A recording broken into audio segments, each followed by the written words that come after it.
നമസ്കാരം. America Iran യുദ്ധം ചൈനയുടെ സമ്പദ് വ്യവസ്ഥയിൽ കനത്ത ആഘാതം സൃഷ്ടിക്കുന്നുണ്ട്.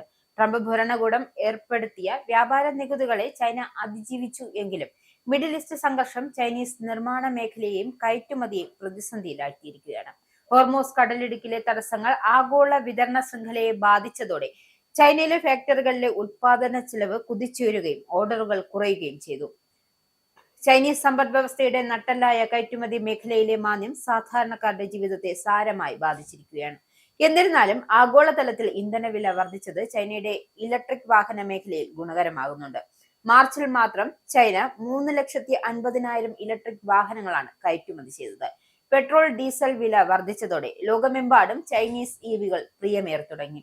ചൈനയിലെ പ്രധാന വ്യാവസായിക കേന്ദ്രമായ ഗോങ്ഷുവിലെ തുണി വിപണിയിലെ മെട്രോ കെമിക്കൽ ഉൽപ്പന്നങ്ങളുടെ വില വർധനവ് തിരിച്ചടിയായിട്ടുണ്ട്.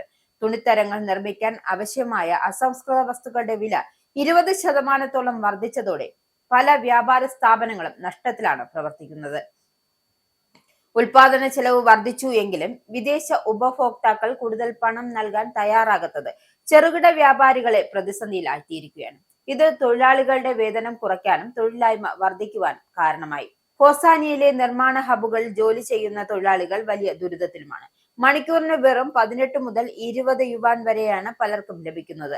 തങ്ങളുടെ ജീവിതം ആർക്കും മനസ്സിലാകില്ല എന്നാണ് പല തൊഴിലാളികൾ പ്രതികരിക്കുന്നത്. എന്തായാലും കുറഞ്ഞ വേതനത്തിൽ ജോലി ചെയ്യാൻ നിർബന്ധിതരാകുന്ന ഇവർക്കിടയിൽ ഭരണകൂടത്തിനെതിരെയുള്ള പ്രതിഷേധം പുകയുന്നുണ്ട്.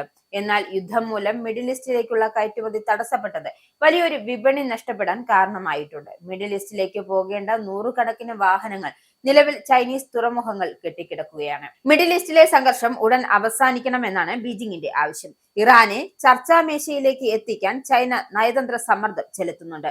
അമേരിക്കൻ തിരഞ്ഞെടുപ്പ് കൂടി മുന്നിൽ കണ്ട് ട്രംപിനെ പ്രകോപിപ്പിക്കാതിരിക്കാനാണ് ചൈനീസ് പ്രസിഡന്റ് ഷി ജിൻപിങ് ശ്രമിക്കുന്നത്.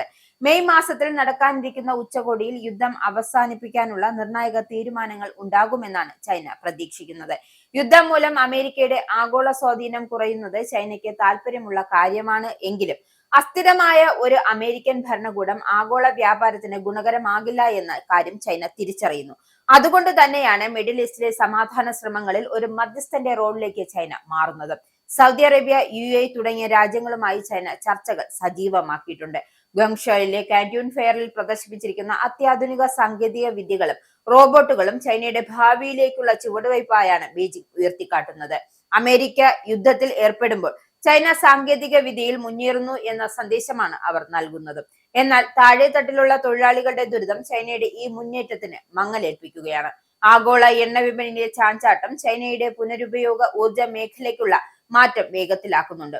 എങ്കിലും കയറ്റുമതിയെ ആശ്രയിച്ചു കഴിയുന്ന ചൈനീസ് സമ്പദ് വ്യവസ്ഥയ്ക്ക് ഹോർമോസ് കടലിടുക്കിലെ സുരക്ഷിതമായ ഗതാഗതം അനിവാര്യമാണ്.